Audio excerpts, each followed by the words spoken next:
السلام علیکم ورحمۃ اللہ وبرکاتہ۔ آج انشاءاللہ تعالی سورۃ النساء آیت 171 سے ابتدا کریں گے۔ اعوذ باللہ من الشیطان الرجیم، بسم اللہ الرحمن الرحیم۔ یا اہل الکتاب، اے اہل کتاب، لا تغلو، نہ غلو کرو، نہ حد سے تم بڑھو، تم مبالغہ مت کرو، تم زیادتی نہ کرو۔ غلا یغلو، غلو اس کا مصدر ہے، معنی غلو کا آپ جانتے ہیں مبالغہ کرنا، حد سے بڑھنا۔ یہ نہیں کا صیغہ ہے، فی میں، دین میں، اپنے مذہب میں، کم اپنے۔ یا اہل الکتاب لا تغلو فی دینکم، اے اہل کتاب اپنے دین میں غلو نہ کرو، ولا تقولوا اور نہ تم کہو، علی اللہ اللہ تعالی پر، الا مگر، حق سچ یعنی سچی بات، ولا تقولوا علی اللہ الا الحق، اور اللہ تعالی کے متعلق نہ کہو مگر کہو تو کیا، سچی بات، مگر سچی بات کہو۔ انما المسیح، سوائے اس کے کہ نہیں، یا صرف حضرت مسیح علیہ السلام، یا بے شک حضرت مسیح علیہ السلام، ابن مریم، عیسیٰ ابن مریم، عیسیٰ ابن کا معنی ہوتا ہے بیٹا، مریم علیہ السلام کے بیٹے ہیں، رسول اللہ اللہ کے رسول ہیں، وَكَلِمَتُهُ اور اس کا کلمہ ہے۔ کلمہ کا لغوی معنی تو ہوتا ہے وَمَا يَنطِقُ بِهِ الْإِنسان، یعنی جس کے ساتھ نطق کیا جائے۔ آپ جانتے ہیں کہ حضرت عیسیٰ علیہ السلام بن باپ کے بیٹے ہیں۔ اب یہ تو ظاہر ہے کہ حضرت عیسیٰ علیہ السلام پر اس کا اطلاق حقیقی معنی میں نہیں بلکہ مجازن ہے۔ اب دیکھنا یہ ہے کہ وجہ مجاز کیا ہے۔ حضرت امام غزالی رحمۃ اللہ علیہ فرماتے ہیں کہ حضرت عیسیٰ علیہ السلام پر کلمہ کے اطلاق کی وجہ یہ ہے کہ جیسے ہر مولود کے دو سبب ہیں، دو وجوہات ہیں ہر بچے کے، ایک تو یہ کہ اللہ تعالیٰ کی ارادہ اور اس کی تخلیق سے متعلق ہو، کہ اللہ تعالیٰ کا ارادہ اس کی تخلیق سے متعلق ہو اور وہ اپنی زبان قدرت سے کن فرما کر اسے اذن ظہور دے، وجود میں لائے۔ اور دوسرا سبب یہ ہے کہ مادہ منویہ یعنی شکم مادر میں قرار پکڑے اور وقت معین گزرنے کے بعد اس کی ولادت ہو۔ پہلا سبب اگرچہ حقیقی ہے لیکن نگاہوں سے پوشیدہ ہے، اس لیے اسے سبب بعید کہہ لیجئے، یقیناً آپ کو سمجھ آ رہی ہوگی۔ اور دوسرا سبب کیونکہ عادی اور عام ہے، جیسے ہر بچے کے جو پیدائش کا سسٹم ہے وہ عام ہے اور ہر ایک جانتا ہے، خواہ وہ مومن ہو خواہ غیر مومن، تو اس لیے اسے سبب قریب کہہ لیجئے، یہ آپ بھی سمجھ سکتے ہیں۔ اب یہاں دلائل قطعیہ سے ثابت ہے کہ سبب قریب یعنی مادہ منویہ موجود نہیں، عام سسٹم جیسے عام بچے کو ہوتا ہے ایسا سسٹم نہیں ہے، اس لیے اس پر سبب بعید یعنی کلمہ کن کا اطلاق کر دیا اور آپ کو کلمۃ اللہ یا کلمۃ منہ کہہ دیا۔ اب عربی لغت میں سبب کا اطلاق مسبب پر عام ہوتا رہتا ہے، جیسے رسول اللہ صلی اللہ علیہ وسلم نے اپنے متعلق فرمایا، اس مثال سے آپ کو سمجھ آ جائے گی، انا دعوت ابی ابراہیم، یعنی میں اپنے جو دادا محترم حضرت ابراہیم علیہ السلام کی دعا ہوں۔ حالانکہ آپ دعا نہ تھے بلکہ دعا کا جواب تھے، حضرت ابراہیم علیہ السلام نے دعا مانگی تھی تو دعا کے جواب کی صورت میں تھے نا، دعائے ابراہیمی کیونکہ آپ کی تشریف آوری کا سبب بنی تھی، اس لیے آپ پر دعا کا اطلاق کر دیا، یقیناً سمجھ آ گئی ہوگی۔ اور کلمہ کا لفظ بشارت اور آیت میں بھی استعمال ہوتا رہتا ہے، اس صورت میں معنی ہوگا کہ آپ وہ بشارت ہیں جو حضرت یا خوشخبری ہیں جو حضرت مریم علیہ السلام کو دی گئیں، یا آپ اللہ کی قدرت کی آیت یعنی نشانیوں میں سے ایک روشن نشانی ہے، روشن نشانی ہے، ظاہر ہے بن باپ کے بیٹے ہیں۔ انما المسیح عیسی ابن مریم رسول اللہ و کلمتہ، بے شک مسیح یعنی حضرت عیسیٰ علیہ السلام حضرت مریم علیہ السلام کے بیٹے ہیں اور کیا ہیں؟ اللہ کے رسول ہیں اور اس کا کلمہ ہے۔ القاہا، اللہ نے پہنچایا جس سے، القا کا معنی ہوتا ہے اس نے ڈال دیا، ہاں اس کو، القاہا اس نے ڈال دیا، اس نے بھیجا اس کو، کدھر؟ الی مریم، حضرت مریم علیہ السلام کی طرف۔ القاہا الی مریم، جسے اللہ نے پہنچایا تھا حضرت مریم علیہ السلام کی طرف یا بھیجا تھا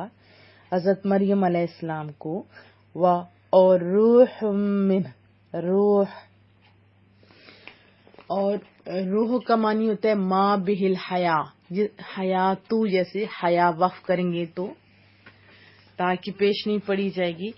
جس کے ساتھ زندگی قائم ہو، اور زندگی دو قسم کی ہوتی ہے آپ جانتے ہیں، ایک حصی اور ایک معنوی۔ حصی زندگی وہ ہوتی ہے جس کے ذریعے جیسے ہم لوگ چلتے ہیں، چلنا پھرنا، بولنا سننا سمجھنا یاد کرنا وغیرہ قسم کے جو افعال ہیں وہ صادر ہوتے ہیں، اور معنوی وہ ہوتا ہے جس سے جیسے مکارم اخلاق، رحم، سخاوت، محبت، کوئی جیسے اس کے علاوہ ہو، یہ بھی تو آپ جانتے ہیں نا،